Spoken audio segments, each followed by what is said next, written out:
জলদি কিভাবে ইচ্ছা পূরণ হবে আমার? আমি একটা জিনিস ভেবেছি দীর্ঘদিন ধরে, কিন্তু সেই কাজটা আমি করতে পারছি না। কোনো না কোনো বাধা কিন্তু এসে যাচ্ছে। ধরুন আপনার মনে মনে একটা স্বপ্ন আছে যে এই স্বপ্নটা আপনি পূরণ করবেন। আপনি দীর্ঘদিন ধরে পরিশ্রমও করছেন, একেবারে শেষ প্রান্তে এসে দেখলেন স্বপ্নটা আপনার পূরণ হলো না, কিন্তু ওই একই স্বপ্ন অন্যজন পূরণ করে বেরিয়ে গেল, আপনার কিন্তু আর পূরণ হলো না। দেখুন, মানুষের ইচ্ছা কিন্তু অনেক ধরনের থাকে, কিন্তু যার সেই ইচ্ছাটা পূরণ হয় সে ভীষণ আনন্দ পায়, হ্যাপি হয়। আবার যে মানুষটা দিনের পর দিন সেই ইচ্ছাটা মনের মধ্যে লালন পালন করছে, সেই ইচ্ছাটাকে ফুলফিল করার জন্যে, তার কিন্তু সেই ইচ্ছাটা পূরণ হয় না। হয়তো সারাটা জীবন তার শেষ হয়ে যায় আস্তে আস্তে, তবু সেই ইচ্ছাটা যেন অপূর্ণই থেকে যায়। আজকে এই চটজলদি যাতে সেই ইচ্ছাটা জাস্ট পার্টিকুলার, যেটা আপনি মনস্কামনা করেছেন, যেটা আপনি খুব চাই করছেন, একদম হবেই সেই জিনিসটা, সেইটাই আজকে আপনাদের বলে দেবো। যার যত বড় ইচ্ছাই থাকুক না কেন, সেই ইচ্ছা কিন্তু তার কিন্তু পূরণ হবে হবে হবে, এইটুকু বলে দিই। দেখুন, আপনার মন যদি ইচ্ছার উপরে যদি নিয়ন্ত্রণ করতে পারে, সেই ইচ্ছাটা যদি তার মনের মধ্যে থাকে যে না আমার এই ইচ্ছাটা পূরণ হবে, তাহলে জানবেন পৃথিবীর কোনো শক্তি নেই যে সেই ইচ্ছা বা স্বপ্ন আপনার পূরণ হবে না। স্বপ্ন আপনার পূরণ হবেই, হতে বাধ্য। আপনার যদি চিন্তা ভাবনা ঠিক থাকে, আপনার কিন্তু হতে বাধ্য। দেখুন, আপনি হয়তো স্বপ্ন দেখছেন যে আপনার একটা 4 চাকা গাড়ি হবে, এটা আপনার ইচ্ছা, দীর্ঘদিনের ইচ্ছা। এটা তো কোনো খারাপ ইচ্ছা না। আপনি তো আর বলছেন না যে আমি 50 তলার উপরে যাব, আপনি তো বলছেন একটা 4 চাকা গাড়ি আমার দরকার। অনেকেরই স্বপ্ন দেখে, তার কেনেও। আপনি দেখছেন না আমার নিজের একটা জমি চাই বা একটা বাড়ি চাই।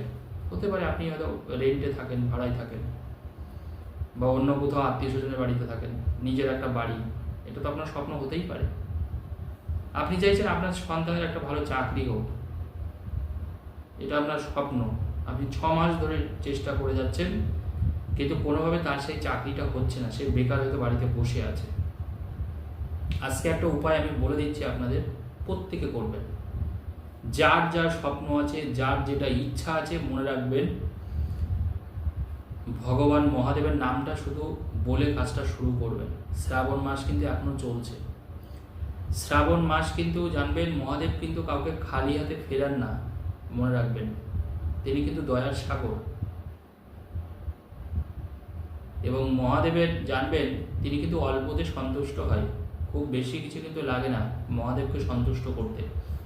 এবং এই মাসটাও এমন একটা মাহাত্ম্যপূর্ণ মাস, শ্রাবণ মাসটা, যে আমরা যদি একদম মন থেকে যদি বাবার কাছে কিছু প্রার্থনা করি, সেই জিনিসটা কিন্তু আমাদের পরিপূর্ণ হয়ই হয়।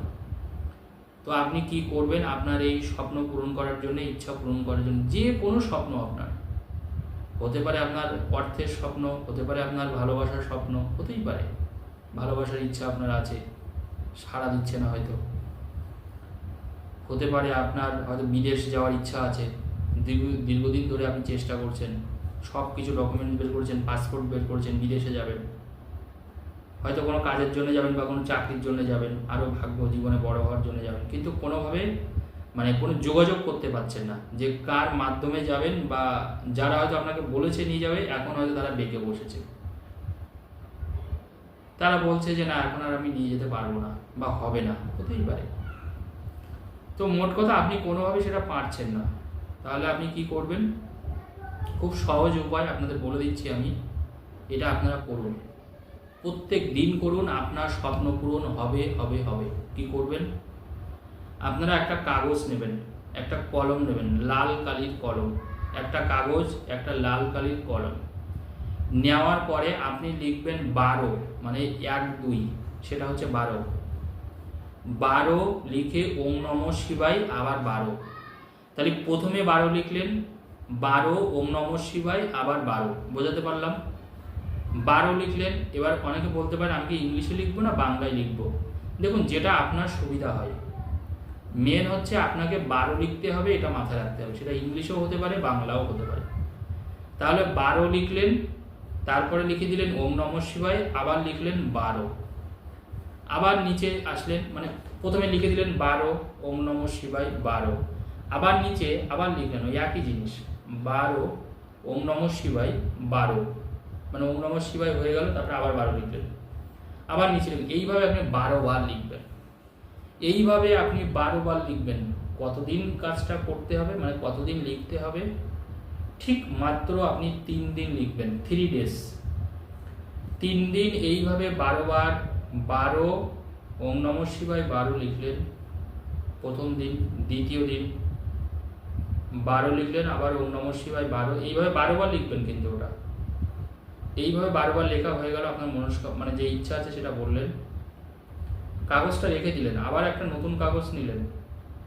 এইভাবে পরপর করে আপনি 3 দিন লিখলেন মহাদেবের নাম করে, আপনার যে মনস্কামনা আছে সেটা লেখার পরে আপনি কাগজগুলো আপনার বেডরুমে যে কোনো একটা জায়গায় লুকিয়ে রাখবেন, ভাঁজ করে লুকিয়ে রাখবেন। এই যে 3 দিন আপনি এই যে করলেন, আপনার বেডরুমে, আলমারির মধ্যেও লুকিয়ে রাখতে পারেন, অসুবিধা নেই। আপনার বিছনার মধ্যেও রাখতে পারেন, অসুবিধা নেই। তবে বিছনা রাখলে মাথার দিকে রাখবেন, পায়ের দিকে না, অন্য যে কোনো জায়গায়। তবে এই কাগজগুলো আপনার বেডরুমে রাখতে হবে, মনে রাখবেন। যে কোনো জায়গায় আপনি লুকিয়ে রাখুন, কোনো অসুবিধা নেই। তাহলে আশা করি বোঝাতে পারলাম। 12 লিখবো প্রথমে, তারপরে ওম নমঃ শিবায় লেখার পরে কিন্তু আবার 12 লিখবো। তার মানে মাঝখানে ওম নমঃ শিবায় থাকবে, প্রথমে 12 থাকবে, লাস্টেও 12 থাকবে, মানে ওম নমঃ শিবায় প্রথমে এবং শেষে 12 থাকবে। এইভাবে আপনি 12 বার লিখলেন পরপর করে 3 দিন। এই কাজ, সামান্য এই ছোট্ট কাজটা আপনি করুন। আপনার যে ইচ্ছা আছে সেটা আপনি মহাদেবকে বলুন, বাবাকে বলুন। এইটুকু বলতে পারি, আপনার ইচ্ছা যেমনই হোক, সেই ইচ্ছা কিন্তু আপনার পূরণ হবে, হতে বাধ্য। এটা অত্যন্ত শক্তিশালী এবং একটা সহজ উপায় আপনাদের বলে দিলাম, যেটা আপনারা প্রত্যেকেই করতে পারেন। এবং এটা আপনারা চেষ্টা করবেন শ্রাবণ মাসটা করতে।